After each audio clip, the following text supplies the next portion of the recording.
going on, guys? It's Modern back with another episode of Road to the Top. We're going to be switching back to our old team instead of using the Void Cats team for today.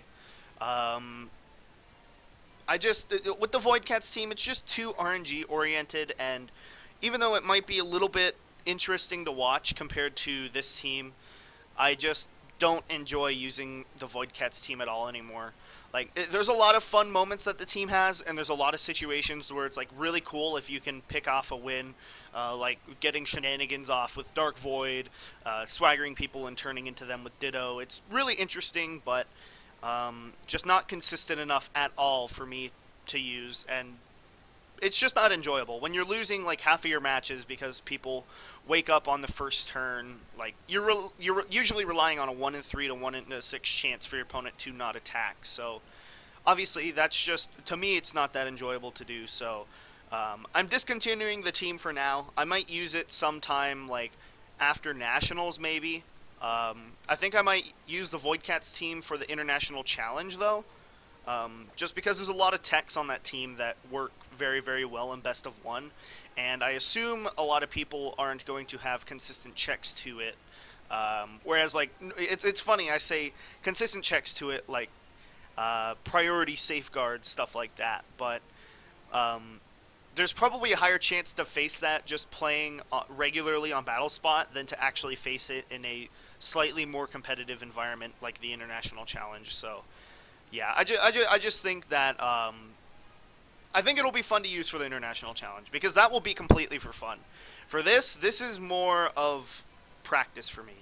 Our first opponent's going to be Jay Wayne from Cali, 1600s rating, and they're using the Big C team, which is a Xerneas Groudon team with Cresselia.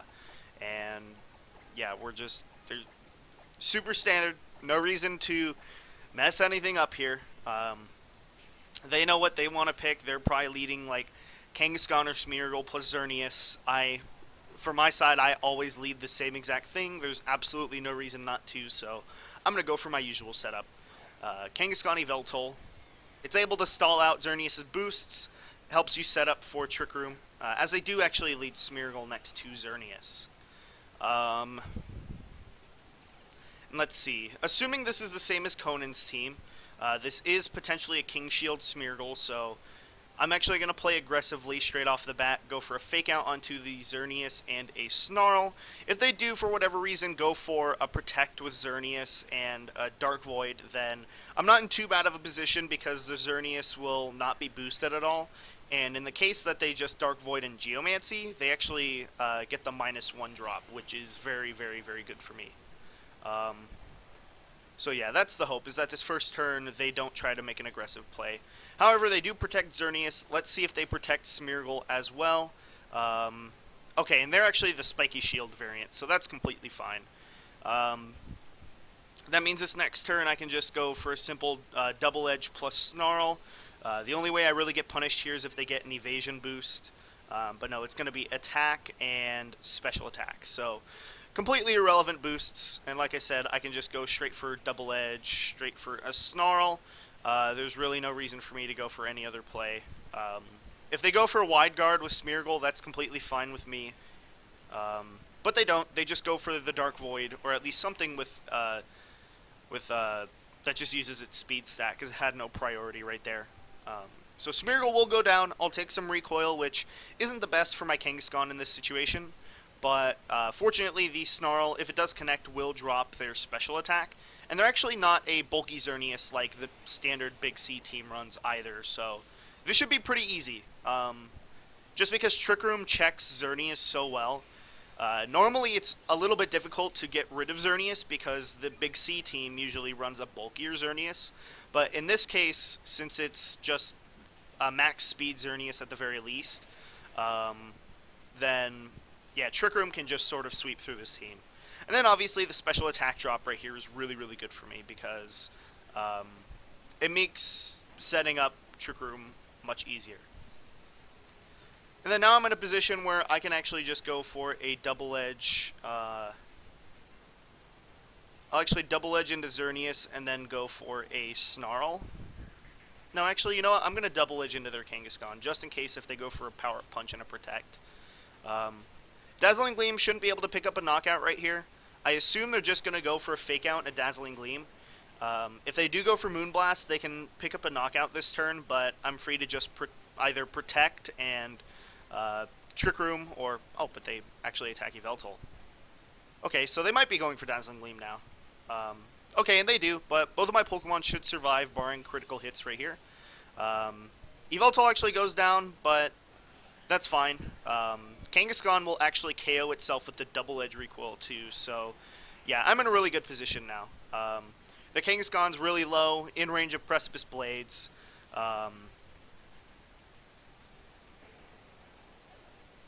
And yeah, I can just set up and sweep a Trick Room now. And as a matter of fact, I actually have no reason not to just go for Precipice Blades here. The only way that I really get punished for not protecting here is if they double edge and get a crit. Or if somehow double edge plus a Moonblast KOs Groudon, but I don't think it can. And if anything, I think they would double into Cresselia. Actually, you know what? Now that I think about it, this is difficult, because if I go for P-Blades and it KOs the Kang and it hits Xerneas, I, like, 99.999% win. Double Edge plus Moonblast should not be able to KO Groudon, though. But yeah, I'm just going to go for a P-Blades in a Trick Room. I know for a fact Cresselia doesn't go down at all here, as I actually go for Dazzling Gleam, so interesting that they're not going for Moonblast. Kangaskhan is going to go for a Double Edge, and it's going to be into Cresselia, but as I said, my Cresselia is spec'd to survive actually a Moonblast plus a Double Edge. So the fact that they... Oh wow, and they KO themselves with Double Edge too, so if P-Blades connects, this is actually going to do a lot of damage. And it does connect, so that's really good. And yeah, I pretty much win now. Trick Room's up, I can skill swap myself to get Levitate, and their Groudon can't really touch me. And, yeah. Okay, and they just have Groudon. So like I said, skill swap, P-Blades. Yet again, the only way that I get punished here is if I miss, but, hopefully we don't. I was going to say, if we miss, and their Eruption Groudon.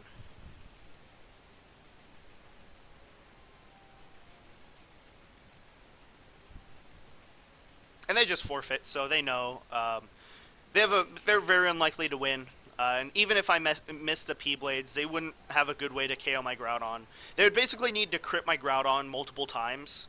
And even then, they would be in a bad position because it wouldn't just take one turn of attacking to KO my Groudon. I believe even if they crit the Moonblast and the Fire Punch that turn, they wouldn't be able to knock out my Groudon. And that would just mean I still have multiple turns of Trick Room, and I would either need to miss again, which I hopefully wouldn't. I would actually probably set up Gravity at that point. But yeah. Let's see. 1749. So we're at the 1750s. That's pretty good. I hope we face something other than Big Six. I know in the past episodes that I've played with this team, I've played against a lot of Big Six, and it's pretty much the same setup like 95% of the time. Just because like there's no real reason for my team to go for any other mode. There are some cases where I would rather go for Thundurus, but it's usually if they have a Moongus. But yeah, barring that, that's like the only time I ever switch up is if they have something like a Moongus, because it makes it a little difficult to play the Trick Room mode. But even then, you can just play around the Trick Room. Our opponent actually has a pretty hard counter team to our team right here. Mawile and Weavile heavily check YvelDon, and actually Thundurus does a pretty good job as well. Although Salamence could prove very useful in this match. The real question is if I want to bring Trick Room. And honestly, I think that's going to be a yes on the Trick Room. Because if they bring a Mungus, then what are they not bringing on their side? I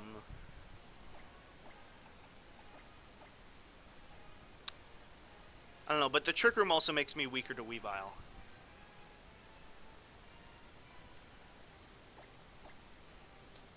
Alright, so I think they're definitely bringing both Weavile and Mawile, and I think they'll just bring Rayquaza Kyogre with those two, so... Trick Room does a good job against those, but it makes my lead matchup pretty tough. I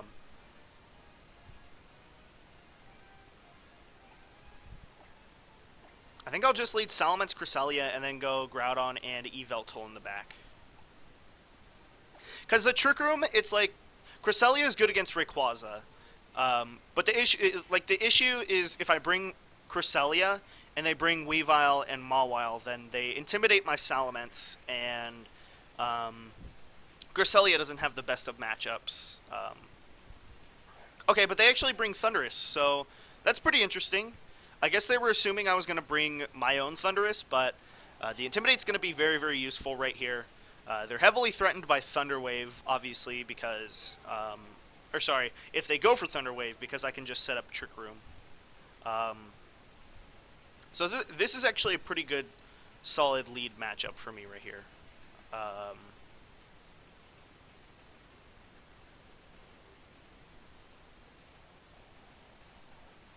I don't really want to switch in YvelDon right now.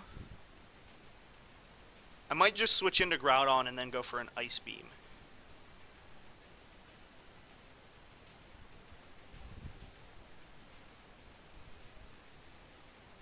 Because the Intimidate could prove useful against this Weavile.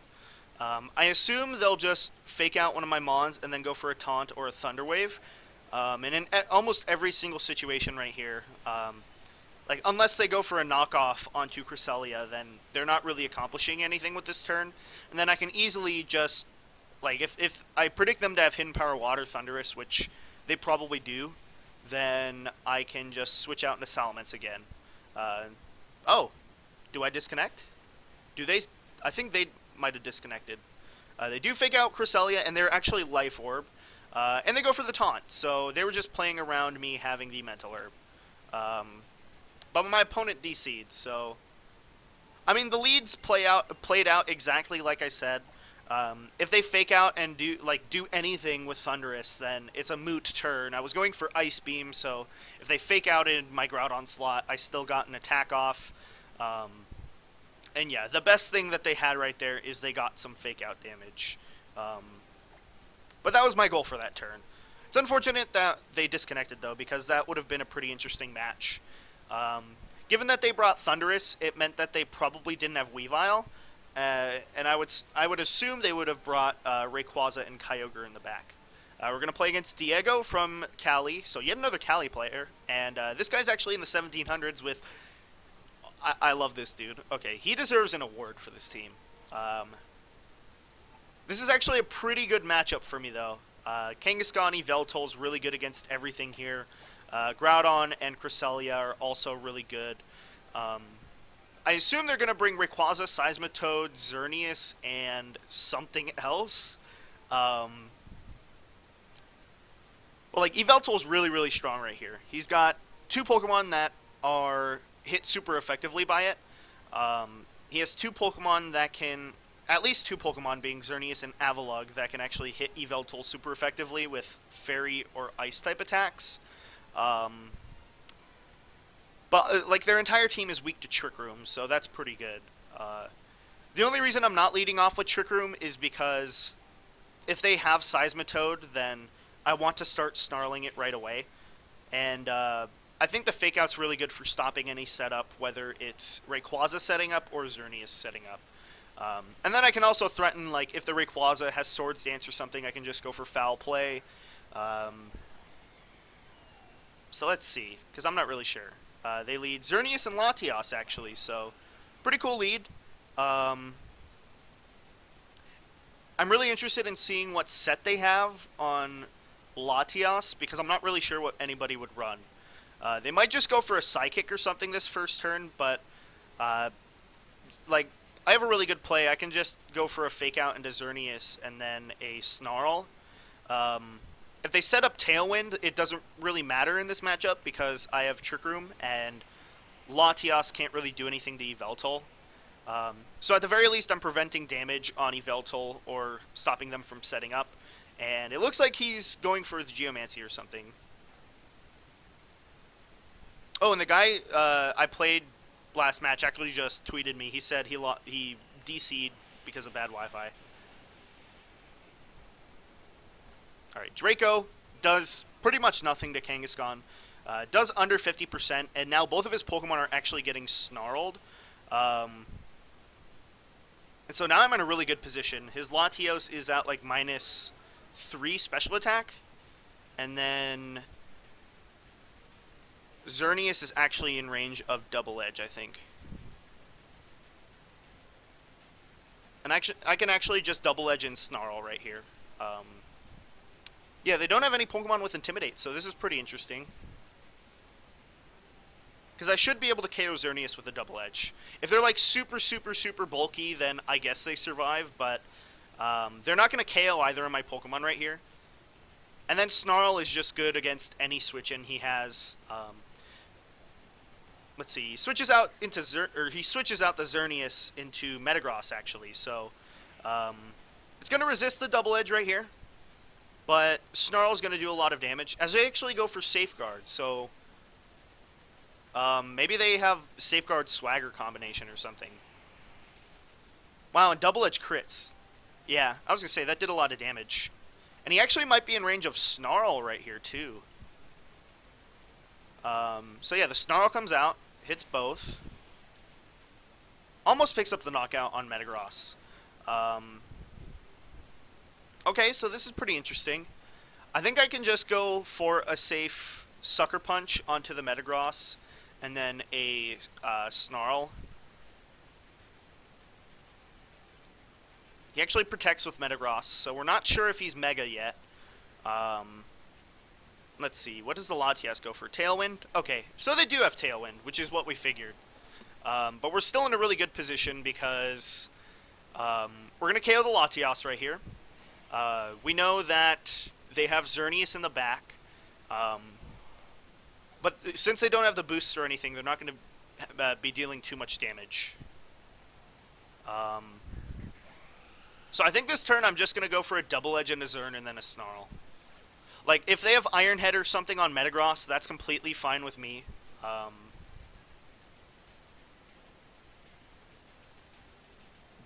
They might go for Bullet Punch because I Sucker Punched if they have it. And they do go for Bullet Punch, so that shouldn't KO. Oh! They actually attack into Yveltal. They get a crit, and they go for Dazzling Gleam. That should knock out Kangaskhan. Okay, but Snarl is going to KO the Metagross and drop the Xerneas' special attack, so since they're not boosted, and since I pretty much bring in Cresselia for free right here, I think I just win the game now. Because they're down 2 Pokemon, Xerneas isn't boosted, and Rayquaza is heavily threatened by Yveltal right here. Yeah, because now I can just set up Trick Room and then I think just go for another Snarl, honestly.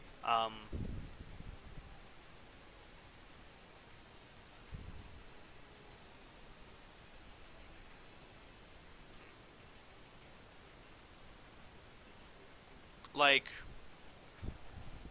they could set up a Swords Dance or something with Rayquaza here, which could be pretty threatening. And they do Mega, so that's fine. They don't have a way to stop Trick Room here. They would need to crit a Dragon Ascent and then hope that Dazzling Gleam KOs my Cresselia at -1. Ray actually goes for Protect right here, so I guess that's safe. Just preventing, like, if maybe... What is it? Maybe I go for Sucker Punch. Maybe they don't have a priority attack or something on Rayquaza. Or any support moves. Then obviously they just want to protect, maybe conserve a... what is it? Maybe trying to conserve a Focus Sash or something. I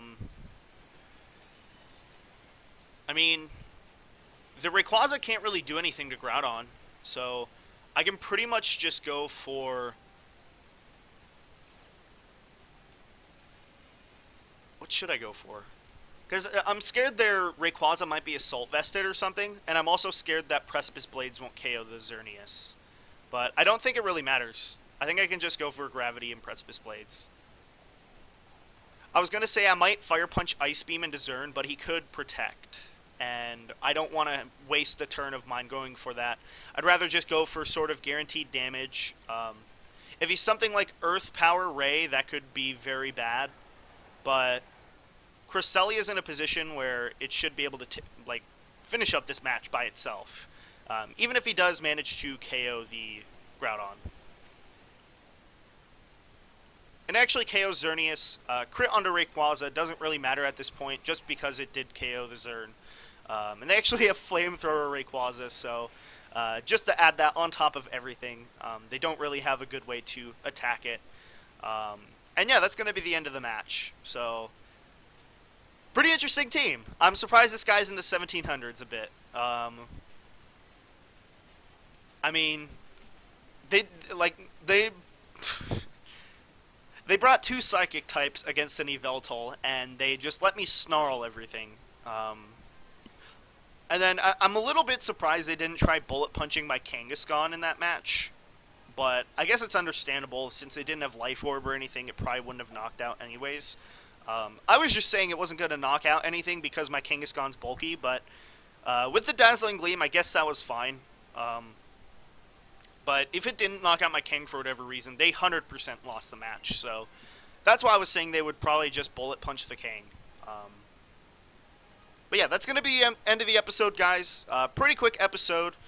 Game 1 against a Xerneas Groudon team, and then a Game 3, since Game 2 was a DC. Game 3 against a pretty interesting team. Obviously, like I said, the two Psychic types that they brought in, Latios and Metagross, just made them very weak to YvelDon. And also the fact that they didn't bring, the Pokemon on their team that could actually check Groudon and YvelDon. Besides Xerneas, obviously, but yeah, that's just how the game played out. It was a pretty easy match. I could just play it super standard. I could literally just double edge and snarl every single turn. If you guys enjoyed the video, please go and leave a like. It helps me out a lot. And if you want to keep up with all of my content as we head towards Nationals and Worlds, make sure to check out my social media and hit subscribe. I'm ModernGamer. Thanks for watching.